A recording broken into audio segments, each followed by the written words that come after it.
بسم اللہ الرحمن الرحیم نحمده ونستعينه ونصلي على رسوله الكريم اما بعد فاعوذ بالله من الشيطان الرجيم بسم الله الرحمن الرحيم ان عدة الشهور عند الله 12 شهرا في كتاب الله يوم خلق السماوات والارض منها 4 حرم. وقال النبي صلى الله تعالى عليه وسلم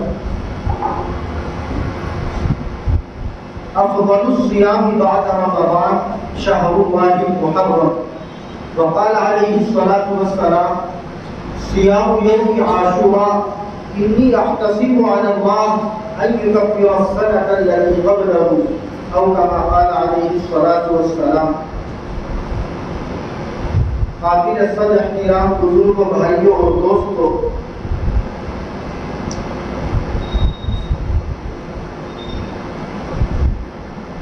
یہ اسلامی پہلا مہینہ چل رہا ہے. آج 6 تاریخ ہے محرم الحرام، اور آپ سب جانتے ہیں کہ اسلامی مہینوں میں محرم کا مہینہ وہ مہینہ ہے جس کی بہت زیادہ فضیلتیں کتابوں میں لکھی ہوئی ہے، اور یہ وہ مہینہ ہے جس سے اسلامی مہینے کی اسلامی سال کی شروعات ہوتی ہے. چند باتیں ذکر کرنی ہیں جن میں اس ماہ محرم کی فضیلت بھی ہے اور اس مہینے کی 10 تاریخ کے روزے کی فضیلت ہے. اسی طرح سے اس مہینے کے اندر آپ سب جانتے ہیں بہت سارے تاریخی واقعات پیش آئے ہیں. ان میں ایک اہم واقعہ حضرت امام حسین رضی اللہ تعالی عنہ کی شہادت کا ہے. اس کا کیا پیغام ہے؟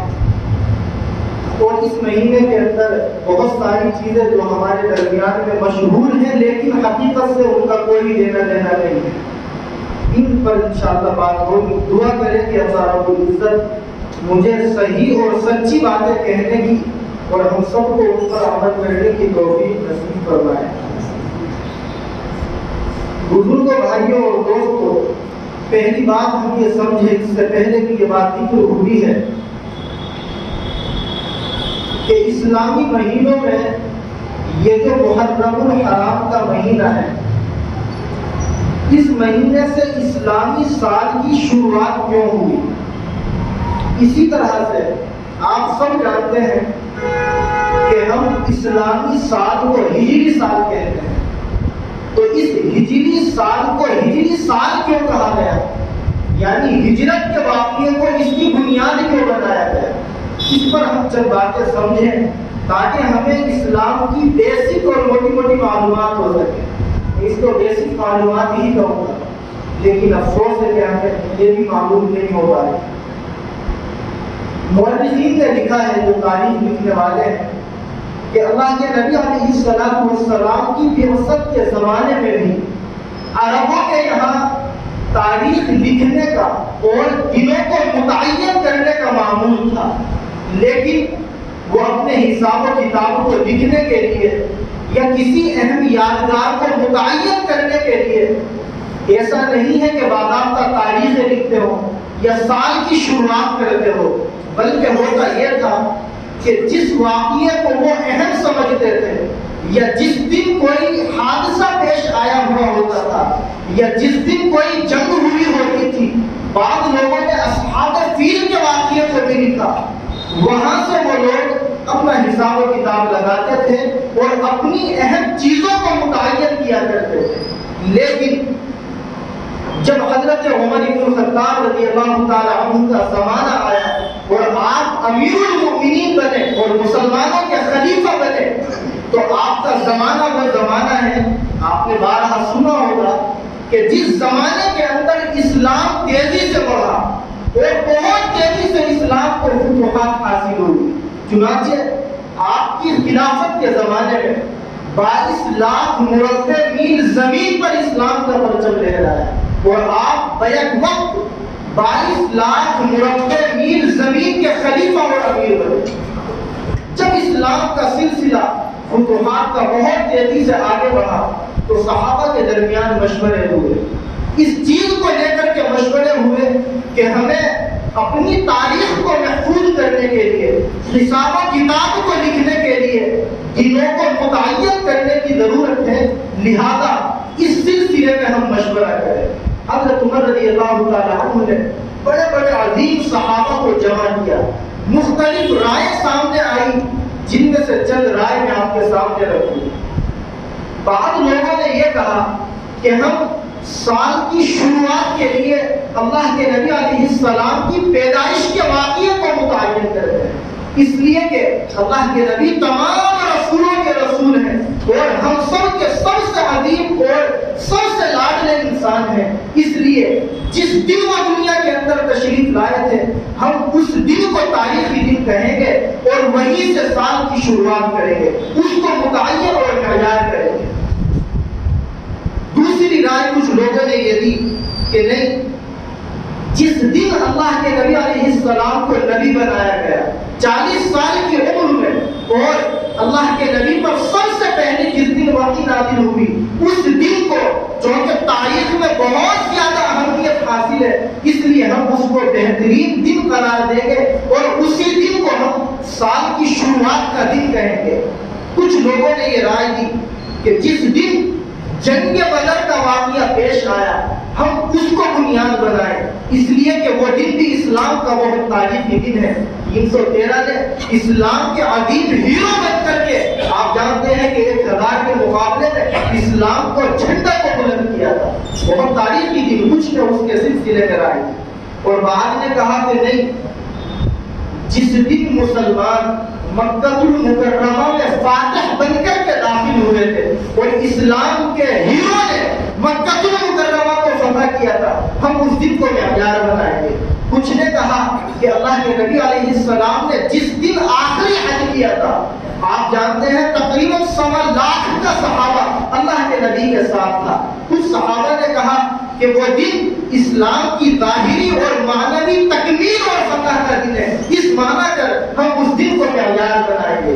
لیکن حضرت علی رضی اللہ تعالیٰ عنہ بھی موجود تھے، آپ نے یہ رائے دی کہ میری رائے اس سلسلے میں یہ ہے کہ ہم ہجرت کے واقعے کو معیار بنائیں، یعنی جس دن اللہ کے نبی علیہ السلام نے اور صحابہ نے کفار کے ظلم و ستم سے تنگ آ کر کے مکے کو چھوڑا اور مدینے کی طرف ہجرت فرمائی، ہم اس کو معیار بنائیں گے اور اس دن کو اسلام کی تاریخ کا پہلا دن قرار دیں گے۔ چنانچہ حضرت عمر رضی اللہ تعالیٰ عنہ نے اور دیگر تمام صحابہ نے اس رائے کو حضرت علی کی پسند کیا اور اس کے اوپر مہر لگا دی۔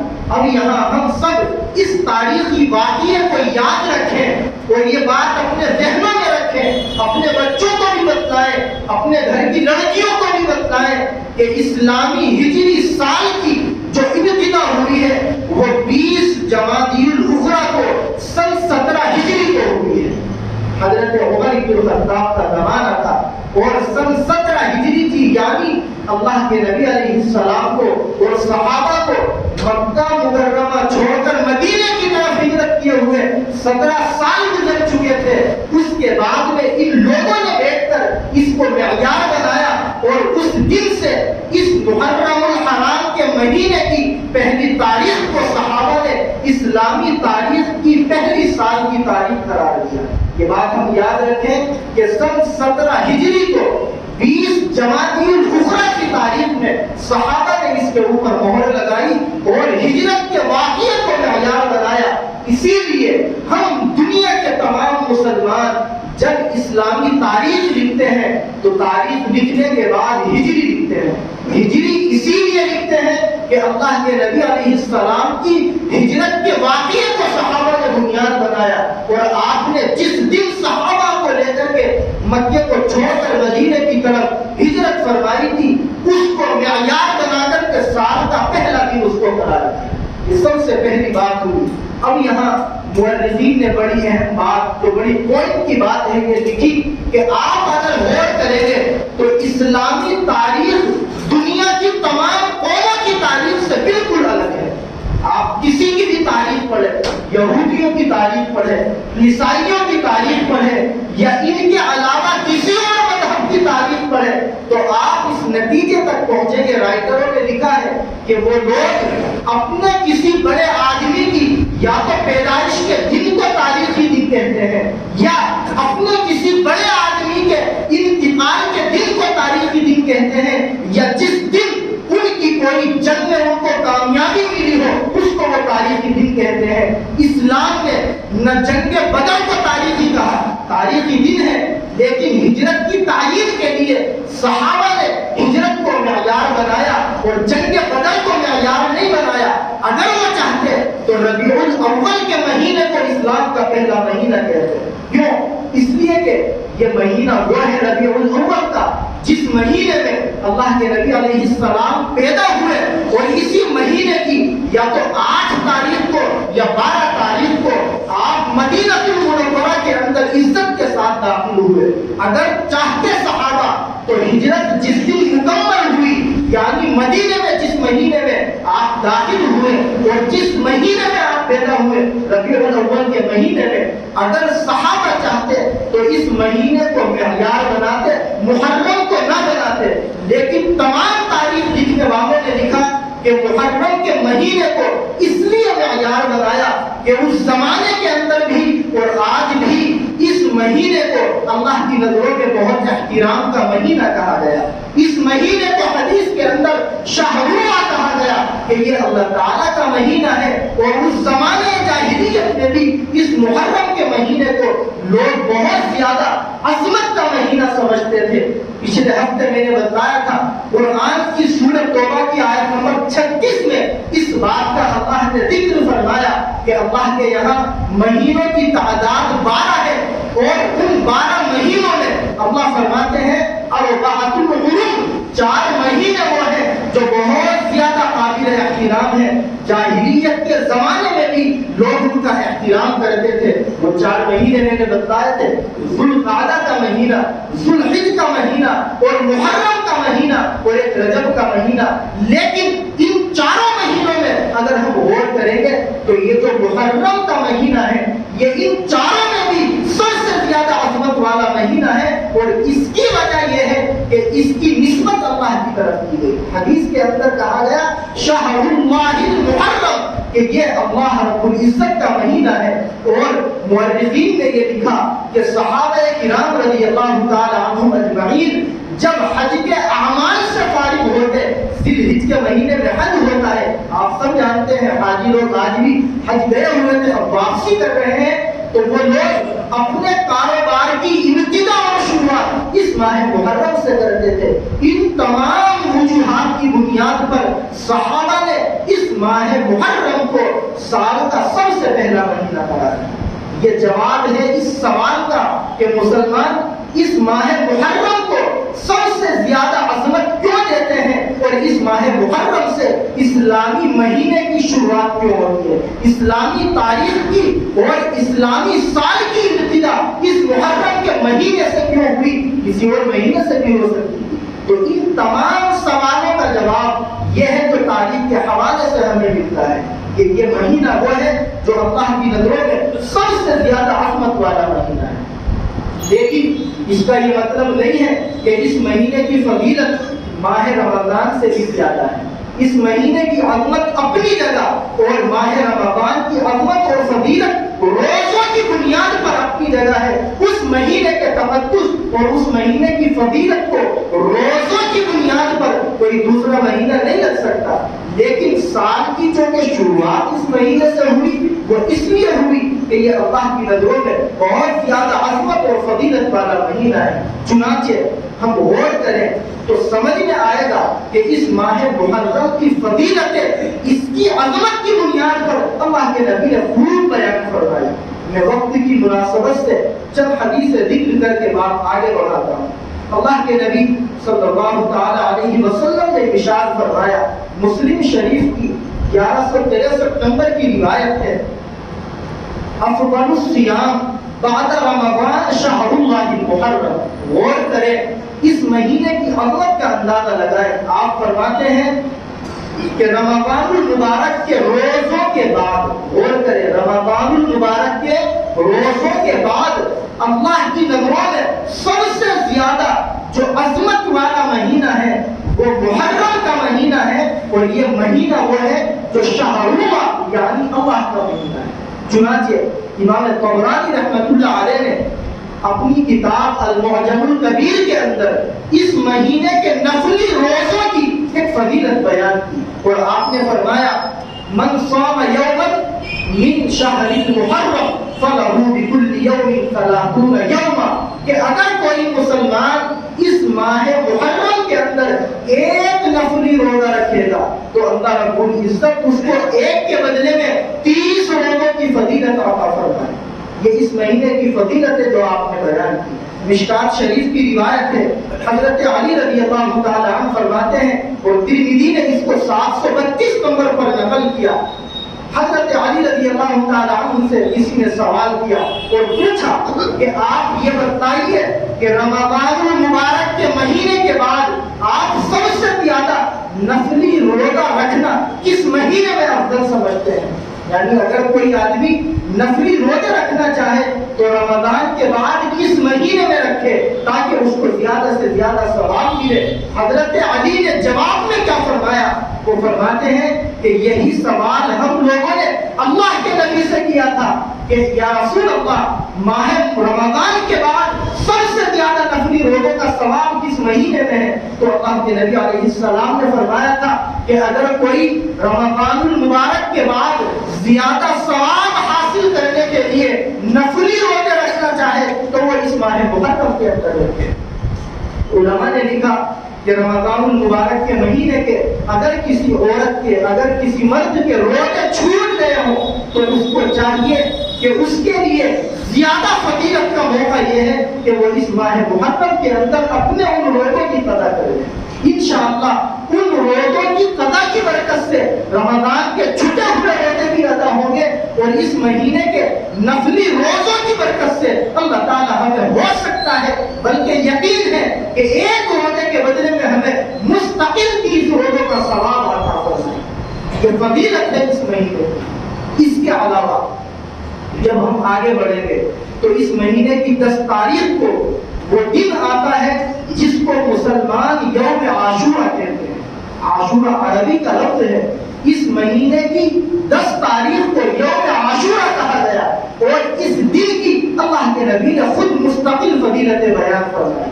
چنانچہ حدیث کے اندر یہ الفاظ ہیں، مسلم شریف کی 1162 نمبر کی روایت ہے، صیام یوم عاشورہ، آپ نے فرمایا کہ یوم عاشورہ کا روزہ مجھے امید ہے کہ اگر کوئی مسلمان رکھ لے، انی احتسب علی اللہ ان یکفر السنۃ التي قبلہ، اللہ تعالیٰ اس کے 1 سال کے گناہوں کو معاف کروا دے۔ ایک دن کے روزے کی برکت سے اللہ 1 سال کے تمام گناہوں کو اس کے ختم کر دیں گے۔ وہ 10 تاریخ کا روزہ ہے، لیکن ہم یہاں ایک دوسری روایت کو سمجھیں۔ مسند احمد کی 2154 نمبر کی روایت ہے، آپ نے فرمایا کہ صوموا یوم عاشورہ، کہ لوگوں تم یوم عاشورہ یعنی محرم کی 10 تاریخ کا روزہ رکھا کرو۔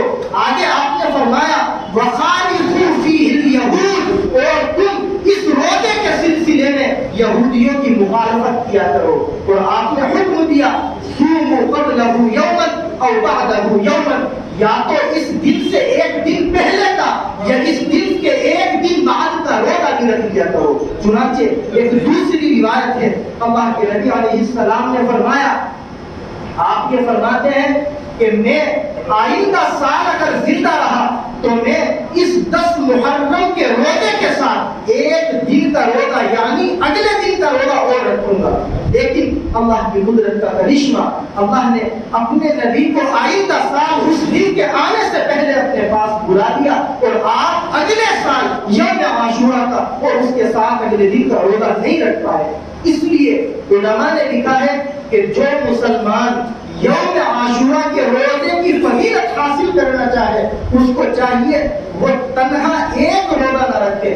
بعض فقہا نے تو مکروہ لکھا، ناپسندیدہ لکھا کہ اگر ہم صرف 10 محرم کا روزہ رکھیں گے تو یہ روزہ صرف 1 رکھنے کی وجہ سے مکروہ اور ناپسندیدہ ہوگا، اور اس کی وجہ حدیث کے اندر یہ الفاظ ہیں، اللہ کے نبی علیہ السلام نے جب اس دن کا روزہ رکھا تو آپ کو صحابہ نے بتایا کہ یا رسول اللہ آج کے دن یہودی روزہ رکھتے ہیں. اللہ کے نبی علیہ السلام نے ان سے وجہ معلوم کی تو انہوں نے بتایا کہ دراصل آج کا دن وہ ہے جس دن ہمارے نبی کو اور ہمارے نبی کی قوم یعنی بنو اسرائیل کو اللہ رب العزت نے فرعون سے اور اس کی قوم کے عذاب سے نجات عطا فرمائی تھی.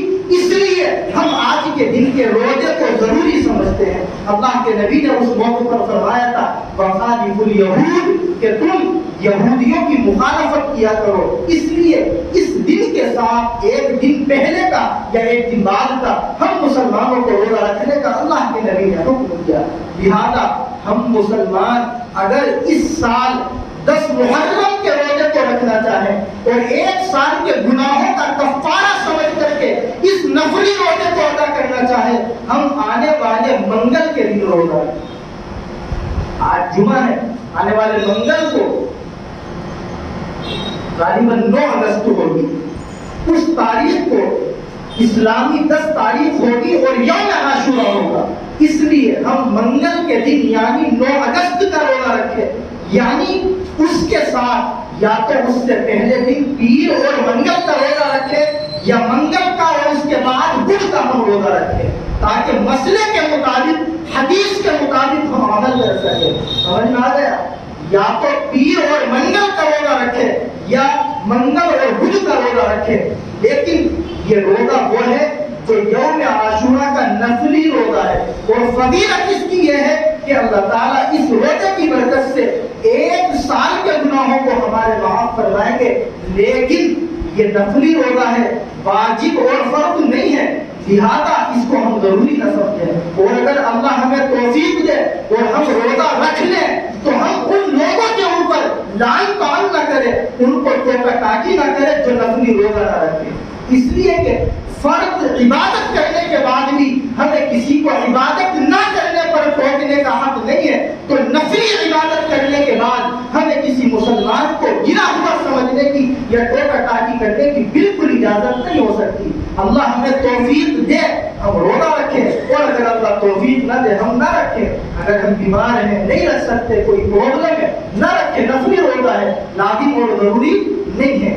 اس دن 10 محرم کو یعنی آنے والے منگل کو کرنے کے کام جو مسلمانوں کے ہیں ان میں پہلا کام تو یہ ہے کہ ہم نفلی روزہ رکھیں. اللہ کے نبی نے بھی روزہ رکھا, صحابہ نے اور اللہ کے نیک بندوں نے روزہ رکھا. اور دوسرا کام کرنے کا یہ ہے جو علماء نے ہمیں بتایا اور حدیث نے ہمیں بتایا. مشکات کی 170 نمبر کی روایت ہے, اللہ کے نبی نے فرمایا من وسع علی عیالہ, جو دن یوم عاشورہ کا ہوتا ہے اس دن اگر کوئی مسلمان اپنے اہل و عیال پر, اپنے گھر والوں پر, اپنے بیوی بچوں کے اوپر وسعت کے ساتھ یعنی فراخ دلی کے ساتھ کھل کر کے خرچ کرتا ہے, اللہ کے نبی فرماتے ہیں وَسَعَ اللَّهُ عَلَيْهِ سَائِرَ صَلَاتِ, اس کی برکت سے اللہ تعالیٰ پورے سال اس کے گھر کے اوپر وسعت عطا فرماتے ہیں.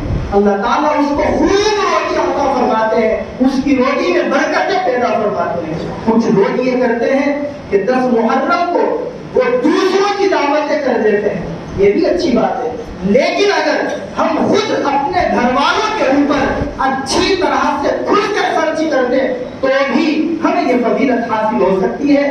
لیکن ہم اس فضیلت کو حاصل کرنے کے لیے کوشش کریں کہ 10 محرم الحرام کو یہ 2 کام کریں, ایک تو نفلی روزہ رکھیں اور دوسرے ہم اپنے گھر والوں پر, اپنے اہل و عیال کے اوپر خوب وسعت کے ساتھ میں ہم خرچ کریں. یہ 2 کام وہ ہیں جو اللہ کے نبی علیہ السلام نے کرنے کے لیے ہمیں کہے ہیں, جو اللہ کے نبی کے صحابہ نے کر کے ہمیں بتلائے ہیں, جو اللہ کے نیک بندوں نے اور بزرگوں نے کیے ہیں. لیکن ان دونوں کاموں کے علاوہ جتنے بھی کام ہم مسلمان اس 10 محرم کو کرتے ہیں ان کا تاریخ سے اور حدیث سے اور قرآن سے کوئی لینا دینا نہیں ہے. اب وہ خرافاتی کام ہم کرتے کیا کہیں, ذرا تھوڑی سی ان کی ڈیٹیل بھی سنیں. ہم اس 10 محرم کے فضیلت والے دن میں سب سے بڑا خرافاتی کام جو کرتے ہیں وہ اچھل کود کا کرتے ہیں. ہم تعزیے بناتے ہیں اور کچھ لوگ باضابطہ حضرت حسین رضی رضی اللہ تعالیٰ عنہ کی شہادت کی بنیاد پر آپ کے روضے کا، آپ کے کمرہ مبارکہ کا نقشہ بناتے ہیں، اور بعض علاقوں کے اندر آج کل تو سوشل میڈیا کا زمانہ ہے، اگر کیرل کے اندر کوئی خرافات ہوئی تو دلی پہنچتے پہنچتے 2 گھنٹے بھی نہیں لگتے، وہ کسی گروپ میں ڈالتے ہیں، وہ کسی میں، وہ کسی میں، اور پوری دنیا کے اندر وہ چیز وائرل ہو جاتی ہے۔ آپ لوگوں نے یقیناً ایسے گروپ میں جوائن کیا ہوگا، اپنے آپ کو یہ دیکھا ہوگا ایسا میسج اور ایسا ویڈیو جس کے اندر یہ خرافات پچھلے سالوں میں خود ہم نے اپنی آنکھوں سے دیکھی کہ کچھ لوگوں نے حضرت حسین کا روضہ بنایا، اللہ کے نبی کے اس لاڈلے نواسے کے کمرے کا نقشہ بنایا، اور باضابطہ اس کا طواف کرتے ہیں، گھومتے ہیں، اس کے چکر لگاتے ہیں، اور سمجھتے ہیں کہ شاید اس کے اندر ہماری نجات مبہم ہے۔ ظاہر سی بات ہے، اگر اللہ کے نبی کے اس لاڈلے نواسے کی شہادت کی بنیاد پر آپ کے اس لاڈلے نواسے کے کمرے کا نقشہ بنانا، اس کے طواف کرنا، اگر یہ کام کوئی اسلامی ہوتا تو کیا اللہ کے نبی کے صحابہ کے جو بعد کے لوگ ہیں جن کو تابعین اور تبع تابعین کہا گیا، جن کے بارے میں حضور نے فرمایا خیر الناس قرنی ثم الذین یلونہم ثم الذین یلونہم، کہ سب سے بہترین لوگ وہ ہیں جو میرے زمانے میں ہیں، یعنی صحابہ۔ آپ نے فرمایا اس کے بعد بہترین لوگ وہ ہیں جو ان کے بعد آئیں گے، یعنی تابعین، اور فرمایا ان کے بعد بہترین لوگ وہ ہیں جو ان کے بعد آئیں گے، یعنی تابعین۔ آپ مجھے کسی بھی معتبر کتاب کے حوالے سے کوٹ کر کے یہ نہیں بتلا سکتے کہ کسی کتاب کے اندر یہ لکھا ہو کہ کسی تابعی نے یا تبع تابعی نے یا اللہ کے کسی نیک بندے نے جو یقیناً اللہ کی نظروں میں نیک ہو، شہادت حسین کی بنیاد پر آپ کے کمرے کا نقشہ بنا کر کے اس کے چکر لگائے۔ جب کسی نیک ولی نے یہ کام نہیں کیا، ہم مسلمانوں کو اس کے کرنے کی کہاں سے اجازت ہوگی؟ دوسرا خرافاتی کام 10 محرم میں ہم یہ کرتے ہیں کہ باضابطہ اونچے اونچے تعزیے بناتے ہیں، اور ان لوگوں کے گھروں کے اندر باضابطہ یہ ماحول بنا ہوا ہوتا ہے کہ جب تک وہ اس تعزیے کو شام کے وقت میں لے جا کر کسی جگہ دفن نہیں کر دیں گے، وہ اپنے گھر کھانا بھی نہیں کھاتے۔ آپ مجھے نہیں بتا سکتے کہ کسی کتاب کے اندر یا کسی حدیث کے اندر یہ بات وارد ہوئی ہو کہ تعزیہ جب تک دفن نہ کر دیا جائے اس وقت تک مسلمان لوگوں کے لیے کھانا کھانا چاہیے، کہیں یہ بات ثابت نہیں ہے۔ تیسرا خرافاتی کام ہم یہ کرتے ہیں کہ شہادت حسین کی بنیاد پر اس دن ہم اکھاڑے وغیرہ کھیلتے ہیں، ٹھیک ہے، آپ اکھاڑے کھیلیں، اپنی شان و شوکت کا، اپنی طاقت اور قوت کا مظاہرہ کریں۔ آج کل RSS بھی کرتی ہے، اور PFI نے یہ کام شروع کیا اپنے لیول پہ، تو ان لوگوں کے مرچی لگی اور اس کو بیک کرنے کی باضابطہ باتیں کرنے لگے۔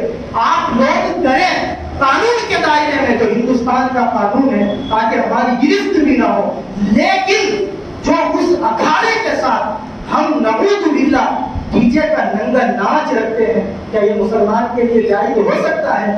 حدیث کے اندر یہ ہے، اللہ کے نبی نے فرمایا میں اس لیے بھیجا گیا ہوں تاکہ گانے بجانے کو ختم کروں، تاکہ بینڈ بازوں کا خاتمہ کروں۔ ہم نعوذ باللہ جس مقصد سے اللہ کے نبی کو بھیجا گیا اس کے لاڈلے نواسے کی شہادت کے نام پر بینڈ بازے بجاتے ہیں، آپ سب جانتے ہیں جہاں اکھاڑے کھیلے جاتے ہیں وہیں ڈھول بجتے ہیں، اور آج تک تو تھوڑا سا ماڈرن زمانہ ہے، باضابطہ ڈی جے بجتے ہیں اور ان کے اندر نعوذ باللہ مختلف قسم کی خرافات پائی جاتی ہے۔ چوتھا خرافاتی کام اس دن ہم یہ کرتے ہیں کہ باضابطہ کالے کپڑے پہننے کو ہم ضروری سمجھتے ہیں، اور مجھے حیرت ہوتی ہے اپنے ان ینگ مسلمان لڑکوں اور بھائیوں کے اوپر جن کو اسلام کی تاریخ کا صحیح علم نہیں ہے۔ آپ کالے کپڑے پہنو، پیلے پہنو، رنگین کپڑے پہنو، کوئی آپ کو منع نہیں کرتا، لیکن شہادت حسین کی بنیاد پر 10 تاریخ کو کالے کپڑے پہننے کو آپ اسلام کا حصہ سمجھے، یہ بالکل بھی جائز نہیں، اس لیے کہ اللہ کے نبی کے اس لاڈلے نواسے کی شہادت کی بنیاد پر اگر اس دن ماتم کرنا، اگر اس دن اپنے آپ کو نوچنا، اپنے آپ کو آگ کے اوپر چلانا اور اپنے آپ کو سینے کو پیٹنا، یہ سب کے سب اسلام کا حصہ ہوتے۔ آپ مجھے بتا بتلائیے جو ان کے بعد کا دور ہے کتنے کتنے اللہ کے نیک بندے گزرے ہیں، کیا وہ اسلام کو اچھا نہیں سمجھتے؟ وہ اس کو ضروری نہیں سمجھتے؟ کسی بھی حدیث کے اندر یہ بات نہیں ہے کہ اس دن کالے کپڑے پہنے جائے، کسی بھی حدیث کے اندر یہ بات نہیں ہے کہ اس دن ہجرہ بنا کر کے اس کو تقسیم کیا جائے، کسی بھی حدیث کے اندر یہ بات نہیں ہے کہ اس دن پانی یا شربت کی سبیل لگا کر اس کو لازم اور ضروری سمجھا جائے۔ لیکن آج کل تو حیرت یہ ہوتی ہے، ہمارے بیان کو لوگ نعوذ باللہ توڑتے موڑتے ہیں، یا اس کے اندر نمک مرچی لگا کر کے ہم صاحب نے تو یہ کہا۔ اسی لیے آج کل یہ ریکارڈنگ کا زمانہ بڑا اچھا ہے، میں بڑا صاف لفظوں میں کہہ رہا ہوں، پانی پلانا، شربت پلانا، غریبوں کے کام آنا، مسافروں کی مدد کرنا، یہ اسلام کا حصہ ہے۔ قرآن یہ سب کام کرنے کے لیے ہمیں کہتا ہے، لیکن ان سارے کاموں کے کرنے کے لیے ہم نے 10 محرم کو کیوں خاص کر دیا؟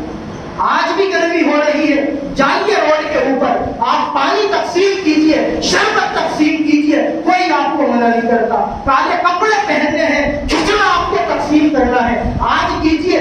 سال کے 12 مہینوں میں جب آپ کا دل کرے آپ ثواب کی نیت سے یہ سارے کام کریں، اور کرنے چاہیے۔ حدیث میں ہمیں بتایا گیا، آپ کا پڑوسی اگر بھوکا سو جاتا ہے اور آپ پیٹ بھر کے سوتے ہیں، آپ کا اسلام معتبر نہیں ہو سکتا، آپ مکمل مسلمان نہیں ہو سکتے۔ اسلام کا تو یہ پیغام ہے، لیکن ان تمام چیزوں کو ہم 10 محرم کے ساتھ مختص کر دے، یہ اسلام کا پیغام نہیں ہے۔ بعض لوگ اس ماہ محرم الحرام کے اندر باضابطہ شادی بیاہ کو اور نکاح کرنے کو منحوس سمجھتے ہیں۔ خود مجھ سے اس طریقے کے لوگ سوال کرتے ہیں کہ اگر کوئی محرم کے مہینے میں تاریخ کر لے گا، نکاح کی تاریخ متعین کر لے گا، تو کہیں ایسا تو نہیں ہے کہ نعوذ باللہ اس کا نکاح ٹوٹ جائے؟ ظاہر سی بات ہے، یہ تمام کی تمام چیزیں وہ ہیں جن کا اسلام سے کوئی لینا دینا نہیں ہے۔ اس لیے 10 محرم کو ہم یہ 2 کام کریں، ایک روزہ رکھیں اور دوسرے ہم اس دن اس گھر والوں کے اوپر وسعت کے ساتھ خرچ کریں، اور کسی بھی خرافاتی کام میں ہم اپنے آپ کو انوالو نہ کریں۔ اور اگر کسی مجلس کے اندر کوئی خرافاتی کام ہو رہا ہے، ہم اس مجلس سے اپنے آپ کو دور رکھیں۔ شہادت حسین کا یہی تقاضا ہے۔ اگلے ہفتے شہادت حسین کا میں تفصیل سے ذکر کروں گا، اگر آج کرتا نہ وہ بات پوری ہوتی نہ یہ بات پوری ہوتی۔ اللہ کے نبی کے کتنے بچے تھے، اور ان بچوں میں حضرت حسین کون ہے، امام حسن کا کیا مقام ہے، اور اللہ کے نبی علیہ السلام کے اس لاڈلے نواسے حضرت حسین نے اپنی گردن کیوں کٹائی، اور آپ کو گردن کٹوانے کے لیے پہلے ہی بشارتیں کیوں دے دی گئی تھی، اس کا کیا پیغام ہے؟ بس یہ بات کہہ کر میں اپنی بات کو سمیٹنے کی کوشش کرتا ہوں کہ شہادت حسین کا پورا نچوڑ اور خلاصہ ایک لفظوں میں اگر بیان کیا جائے تو وہ یہ ہے کہ حق کے سامنے ہمیں اپنے آپ کو سینہ تان کر کے کھڑا کرنا ہے، ہمیں حق کو تسلیم کرنا ہے، اور باطل کے سامنے ہمیں اپنے آپ کو نہیں جھکانا۔ آپ جانتے ہیں شہادت حسین کا جو پس منظر ہے، آپ جو کوفہ گئے ہیں اور وہاں آپ شہید ہوئے، کربلا کے اندر صرف اتنا واقعہ ہے کہ یزید کی گندی حکومت کو آپ نے ایکسپٹ نہیں کیا تھا۔ اگر آپ یزید کو اپنا امیر مان لیتے، ابن زیاد کو گورنر مان لیتے، آپ کو یقیناً قتل نہ کیا جاتا، لیکن آپ نے ڈنڈے کی چوٹ پر یہ کہا، اور آپ اکیلے نہیں تھے، آپ کے ساتھ عبداللہ ابن زبیر تھے، عبداللہ ابن عمر تھے، زید ابن ارقم تھے۔ یہ چند گنے چنے وہ صحابہ ہیں جنہوں نے یزید کی آنکھوں میں آنکھیں ڈال کر کے یہ کہا، ہم اپنا سر کٹا سکتے ہیں، ہم قتل ہو سکتے ہیں، لیکن تیرے جیسے گندے انسان کو ہم اپنا امیر نہیں مان سکتے۔ یہی تقاضا ہے شہادت حسین کا، ہم حق کو حق کہیں، اور اگر کوئی ہمیں حق کہنے سے روکتا ہے، ہم اس کی آنکھوں میں آنکھیں ڈال کے بات کریں، اس سے لڑائی کریں، چاہے اس کے لیے ہمیں اپنی گردن کو قربان کرنا پڑ جائے۔ امام حسین نے شہادت اسی نسبت کی بنیاد پر کی ہے۔ شہادت حسین کا تقاضا یہ نہیں ہے کہ ہم اس دن روئے۔ حدیث میں اللہ کے نبی نے فرمایا، لیس منا من شق الجیوب، کہ جو آدمی روتے ہوئے اپنے گریبان کو پھاڑ دے، اپنے دانوں کو نوچنے لگے، جیسے آج کل شیعہ لوگ 10 محرم کو اپنا سینہ پیٹتے ہیں, اپنے کپڑے تک پھاڑ لیتے ہیں. اللہ کے نبی نے فرمایا لیس منا, یہ حرکت کرنے والے لوگ ہم مسلمانوں میں سے نہیں ہو سکتے. لیکن شہادت حسین کا تقاضا یہی ہے کہ ہم حق کے سامنے ڈٹ جائیں, حق کا ساتھ دیں اور باطل لوگوں کی آنکھوں میں آنکھ ڈال کے ہم بات کریں. ایک آیت کے اندر اللہ نے ہمیں اسی کا حکم دیا. سورہ انعام کی آیت نمبر 68 ہے, وَإِذَا وَعِدَ الَّذِينَ يَخُوضُونَ فِي آيَاتِنَا.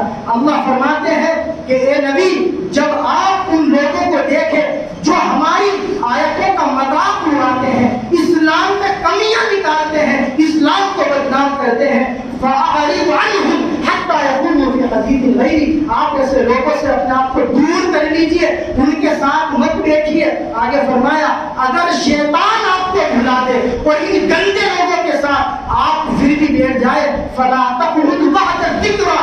آپ کو یاد آنے کے بعد ایسے لوگوں کے ساتھ نہیں بیٹھنا چاہیے. یہ بات میں آج اس لیے بھی کر رہا ہوں, کچھ آفسوں کے اندر, کچھ مارکیٹ کے لوگوں کے درمیان میں نعوذ باللہ مسجدوں کو لے کر کے گندی حرکتیں اور سیاستیں کی جاتی ہے. آپ اللہ کے مسلمان بندے ہیں, مسجد میں آئے, نماز پڑھے, اپنی بیوی بچوں کے لیے حلال کی روٹی کمائے اور اپنے کام سے کام رکھے. اگر کسی مجلس کے اندر چغل خوری ہوتی ہے, مسجد کے اندر ماحول خراب کرنے کی کوشش کی جاتی ہے, آپ اس سے اپنے آپ کو دور رکھیں, نہیں تو اس کا نقصان یہ ہوگا آپ کی نمازوں کا ثواب ختم ہو جائے گا. اور شہادت حسین کا تقاضا بھی یہی ہے, آپ ایسے مجرم اور گندے لوگوں کو ان کو کہیں کہ یہ گندا کام ہے. مسجد سیاست کا اڈا بالکل نہیں ہے, یہ اللہ کا گھر ہے, یہاں عبادتیں ہونی چاہیے. آپ کو ایک واقعہ بتلاتا ہوں, ایک بات مکمل کرتا ہوں. حضرت عمر بن عبد العزیز رحمۃ اللہ علیہ جس وقت میں مسلمانوں کے امیر تھے, اس وقت میں ایک مرتبہ آپ کے سامنے چند مجرم لوگوں کو لایا گیا, صرف اس وجہ سے کہ وہ شراب پی رہے تھے.